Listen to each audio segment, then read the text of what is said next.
everybody. My name is Mr. Casey, and I'm here with Derwin, one of our teachers. How you doing this morning? I'm doing great. Excellent. So what subjects do you teach here with Whitmore School? English. So English 12, English 11 honors, English 10 honors, and creative writing. So that's the majority of it. I also have a bunch of electives, photography, think about it, others that are escaping me at the moment, but They that's keep you about busy. it. Pretty much, yeah. Excellent. And so now how did you get started teaching and how did you get interested in English? It's an odd story because it was mostly by chance. I've always been a reader. I've always enjoyed reading. But beyond that, I had never really thought about teaching. Then I went back to school in my 30s as a non-traditional student after working years of jobs where I was just working warehouse work or driving trucks and doing delivery, which was fun, but not something that old men can do. So when I went back to college, I focused on English simply because I liked English, I liked the humanities. And then I sort of stumbled into teaching because of CompuHigh, actually. One of the people, a teacher of mine at Fairmont State University, where I went, a science teacher, liked my writing, and her partner worked for CompuHigh at the time.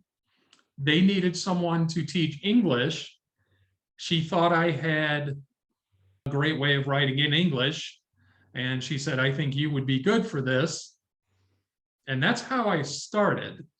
I did go to grad school. I did get teaching experience in grad school. So it's not like it was just totally nothing, but that's really how I fell into it.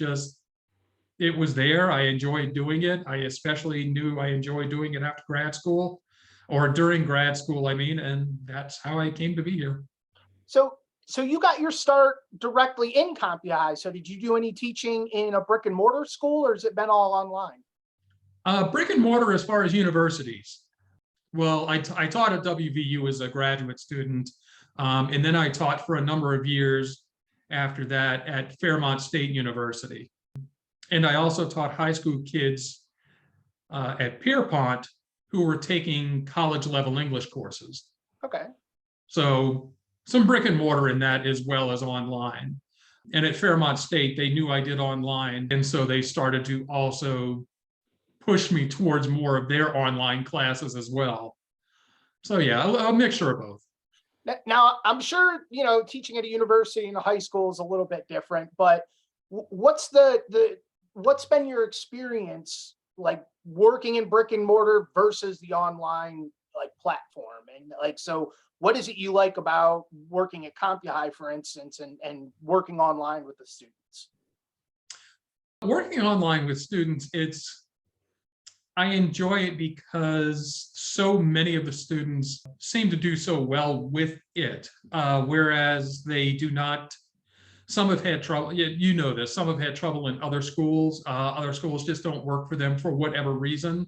I'm someone for whom this kind of learning probably would have been a good thing in high school because for math especially, forgive me for being that English teacher, but math was always just that one thing dragging me down. And in my high school, I remember, and it was horrible because if I didn't understand something within the first 2 weeks, the rest of the semester was gone. The rest of the year was gone. It's like there was no catching up. Even with tutors and things like that, it wasn't great. And so the way we do it with allowing students to work on their own time and being able to come to ideas and understand them as they would naturally understand them, I think that really helps. I really like that. And that works that way in English as well, I think. If there's anything I'm missing, it's that in brick and mortar, I get to see expressions. Right. I get to see when something hits or when something doesn't hit, and I can immediately change things up if I need to reach a student. That's a little harder here. And it also depends on students actually being forthcoming, with me about what they get and what they don't get. So online, it's a little bit of a different thing. It's a little harder sometimes. And on the other hand, I do have some students who are just incredible and who love the interaction. So that's fun too. That's one thing I wanted to talk about, especially is that with my interactions with the students here, we provide this like 24-hour a day, like work, environment for the student. And some students take that and run with it. They do some incredible things outside of school. And I've met some, students who just, blows my mind. I never did any of those things when I was in high school. Do you have any like examples that stick out in your mind of students who just do some amazing things like outside of school that you've encountered? Most of the ones that I know that I can call up right now we have so many students who dance. Their lives basically revolve around dance and practicing dance and doing dance.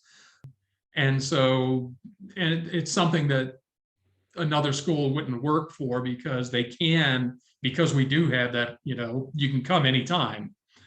So yeah, if you're not finished dancing and you want to work at 8 o'clock at night, 9 o'clock at night, midnight, 3 a.m., there you go. And then I've run across a number of musicians who do things like that they're doing things that I don't even see in a normal high school as far as music goes. I had one musician way back, I don't even know how far anymore, but he's a jazz violinist. Oh, cool. And he may have even been nominated for a Grammy on someone's album recently. Nice.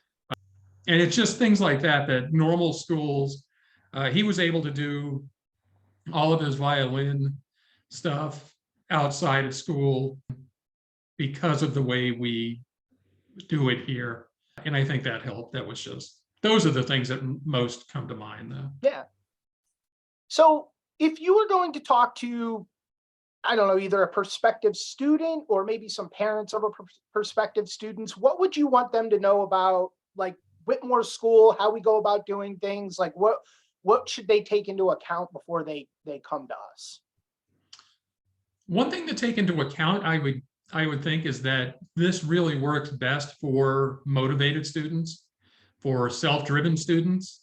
And this is where this might not have worked for me in high school. I think it would because of the whole math thing, but then I don't know how driven I was. But it does help to have students who are driven and who want to succeed and do this. Otherwise, I think it's good to know exactly that students do work at their own pace within reason.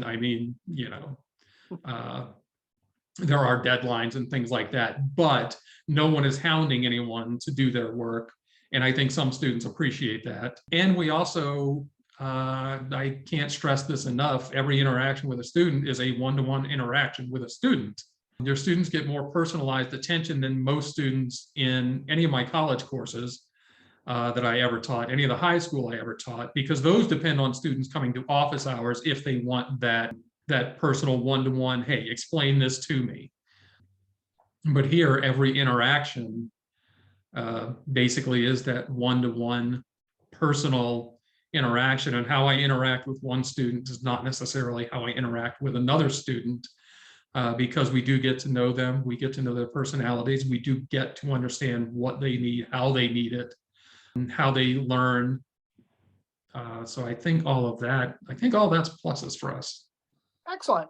Well, thank you very much. I appreciate you coming and talking to us and letting us know a little bit about how you do things.